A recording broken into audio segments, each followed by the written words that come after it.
Hi, I'm Daniel. And I'm Melissa. We as a team traveled to Mae Sot, Thailand to join the Outpour movement, a group of people who are dedicated to hearing and knowing God's word for the heart of people in Thailand and Burma. This has led them to create a bicycle shop training center and a restaurant training center, as well as a program called Seeds for the youth of the Thai and Burmese people. So we didn't know exactly what we were going to be doing until we actually arrived. Once we got there, Ray told us about some projects that he had in the works. One of them was a playground for a refugee clinic just outside of town. The Mae Sot Clinic is close to the border of Burma, and a lot of refugees come there for free medical treatment when there's none offered to the refugees from Burma. Ray took a few of us to go look at the playground before, and to be honest, I wasn't sure how it was going to turn out at the end. It was in pretty rough shape. There were a lot of tires, a lot of sand, just would be considered a hazard in most places. We made a few trips to the local hardware store, and with those tools and our own ideas combined, we just decided to start. Some of the different projects we had for the playground were a set of monkey bars that somebody had donated for us to use. We made chalkboard paint, and we painted this wall that was close by to the playground. The resources we had to build this playground were pretty slim. So for the tree house that we built, we had to use an old pallet. We had to cut up into individual pieces and just piece the whole thing together from scratch.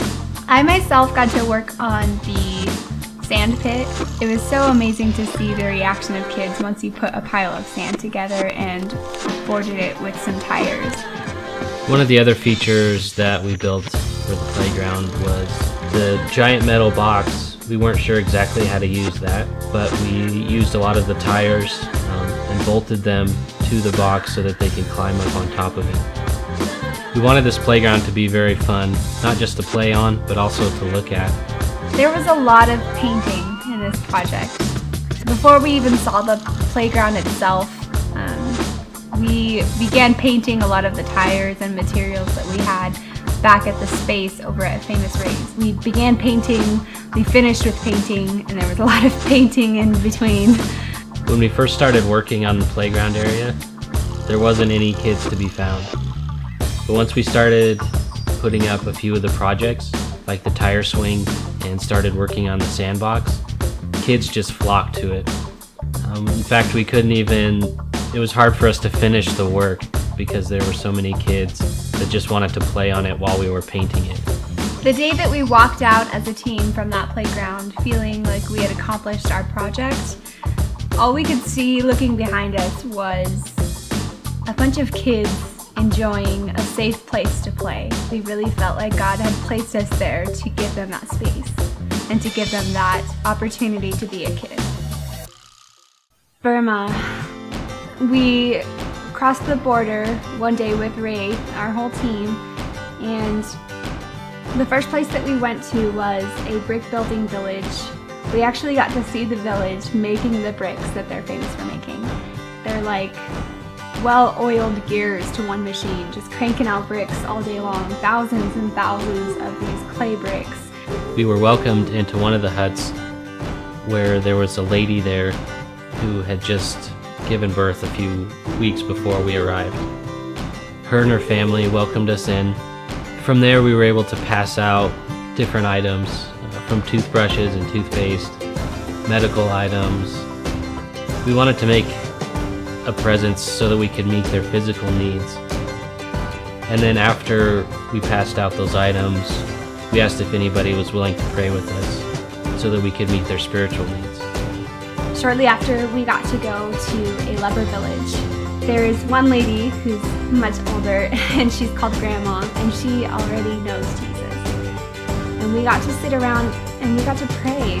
We were able to pray over her and her family. Burma is such a special place in my heart, and I'm so excited that we got to go in as a team and see the smiling faces of the people that are still living. This missions trip has meant so much to me, just seeing the impact it's made on those who come with us. From those who were uncertain that they even wanted to come in the first place, uncertain that they could handle the financial issue, uncertain that they could handle the foreign issue, seeing how they were able to overcome that and come through this missions trip and come back home stronger and closer to God, that was the best experience of all. Being a leader on this trip, it's always very interesting for me to see how God always comes through. All I really do is set a time for when the trip is going to happen, and God brings the people He wants to impact their lives and the people's lives in Thailand. I always heard missionaries talk about, that the people changed them, they didn't make the change in the people. And that seemed like such a cliche thing to say, but I can honestly say I've been changed. God brought me here so that I could be changed.